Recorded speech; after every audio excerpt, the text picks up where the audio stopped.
આજના વિડીયોમાં જાણીશું 21 દિવસમાં પોતાનું મકાન યા તો પ્લોટ તમારા નામે ગેરંટી 100% અને પૂરા વિશ્વાસ સાથે।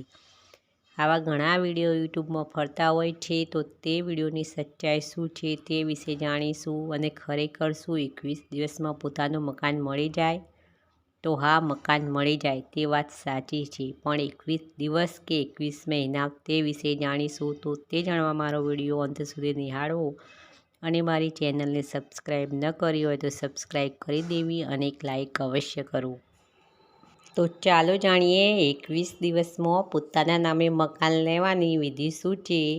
તો પહેલાં તો તમારા મગજમાં અડગ વિશ્વાસ હોવો જોઈએ કે આપણે મકાન લઈને જ રહીશું, એવો વિશ્વાસ હોવો જરૂરી છે। અને બીજું એ કે સાદી સીધી સિમ્પલ ભાષામાં સમજીશું કે 7 જાતના ધાન લેવા: ઘઉં, જુવાર, બાજરી, ચોખા, તલ, મગ, અડદ અને તેમાં ઉમેરવી ખાંડ। એટલે કે તમને જે યોગ્ય લાગે તે ધાન લેવા અને તેમાં ઉમેરવી ખાંડ અને એ વસ્તુને મિક્સ કરવી। પછી તમારે એ કામ કરવું કે તમારા ઘરની નજીક જો કીડીઓ વધુ પ્રમાણમાં નીકળતી હોય એવી જગ્યાની ખોળ કરવી। એટલે કીડીઓના જેવા રાફડા દર હોય એ જગ્યાએ રોજ સવારે 1 મુઠ્ઠી આ 7 પ્રકારનું ધાન નાખી આવવું પૂરા 21 દિવસ, અને એ પણ પૂરી શ્રદ્ધાથી। અને આ કીડીઓને ખવડાવીએ છીએ તો કીડીઓ આપણને ગળ અપાવશે એવી પૂરી શ્રદ્ધા મનમાં હોવી જરૂરી છે। તો આ કીડીઓ જ તમને ઘર અપાવશે। પછી આગળની વિધિ આપણે જાણીશું કે હવે શું કરવાનું।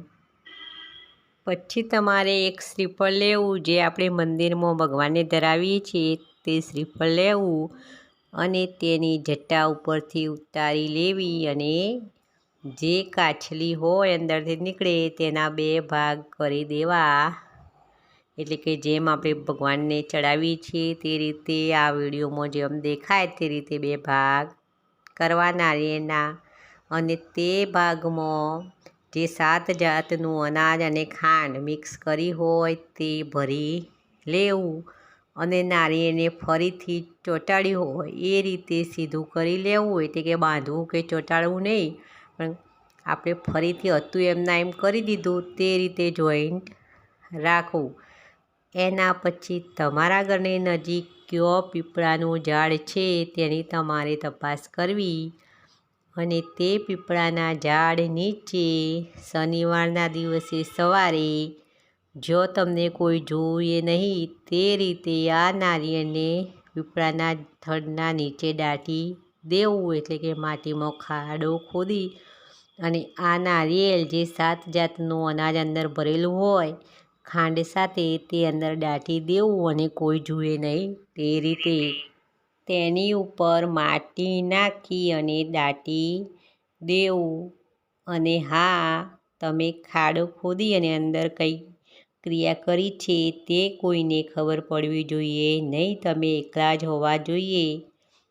તો આ રીતે તમારે આ કામ કરવું અને આ પણ પૂરી શ્રદ્ધા મનમાં હોવી જોઈએ અને પૂરો વિશ્વાસ રાખવો। અને તમે જે આ નારિયેળ દાટવાની જે ક્રિયા કરી છે તે એક પ્રકારની જમીન લેવાની વિધિ કહીએ, કોઈ તાંત્રિક વિદ્યા કહો અથવા તો કોઈ જાદુ યા તો ટોટકું, તમે ગમે તે કહો, પણ આ જમીન બાબતે તમારી વિધિ પૂરી થઈ ગઈ છે। અને હા, કીડીઓને ખવડાવવાની વાત પૂરી શ્રદ્ધાથી કરું કે તમારા મનમાં પૂરી લગન હોવી જોઈએ કે તમારે ઘર લેવાનું જ છે, અને ઘર લેવાનું ગાંઠ પણ તમારા મગજમાં હોવું જ જોઈએ। અને આ ઘર લેવાની લગન તમારા મનમાં એક પ્રકારનું સાયન્સ છે, જે મગજની કરામત। તમારા મગજમાં જે દિશામાં પોઝિટિવ વિચારો કરો તે વાત થઈને જ રહેવાની। જો તમારા મનમાં સાચી લગન હશે તો કંઈ પણ વસ્તુ મેળવવાની તો તે થઈને જ રહેવાની। આ એક લો એટ્રેક્શન છે। તો ઘર તમારા પોતાનું યા તો પ્લોટ તમારા નામે થવાનો અને તમને મળવાનો જ। પણ હા, 21 દિવસમાં આ જાદુ થવાનું તે વાત શક્ય નથી, એટલે કે ટૂંક સમયમાં થઈ શકે, પણ 21 દિવસ મકાન લેવું એ કોઈ નાની મોટી વાત નથી. ઘણા તો જીવનથી મરણ સુધી પણ પોતાનું મકાન હોતું નથી. તો મકાન લેવી તે નાની મોટી વાત નથી. તે આ ટૂચકો કર્યા પછી તમારા નામે મકાન તો થવાનું. અને આ ક્રિયાઓ કર્યા પછી જે ઘર લેવા માટે જે રસ્તાઓ જરૂરી હોય તે બધા તમારા મગજમાં આવવાના. ઘર કઈ રીતે લઈ શકાય, તેના માટે શું કરવું, ક્યાંથી પૈસા મેળવવા, ક્યાંથી લોન લેવું, એવા વિચારો તમારા મગજમાં ફરવાના. અને આ વિચારો જ તમને ઘર લઈ આપશે. તો તમારે પૂરી સકારાત્મક સાથે આ પ્રયોગ કરવો. તો ટૂંક સમયમાં જ તમારા ભાગ્યમાં મકાન આવીને જ રહેશે. તો મિત્રો, વિડીયો પસંદ આવે તો એક લાઈક અવશ્ય કરવું, શેર પણ કરો. અને આવા નવા વિચાર જાણવા મારી નવી વિચારધારા ચેનલને સબસ્ક્રાઈબ કરો. ફરી મળીશું નવા કોઈ વિચાર સાથે, નવી વિચાર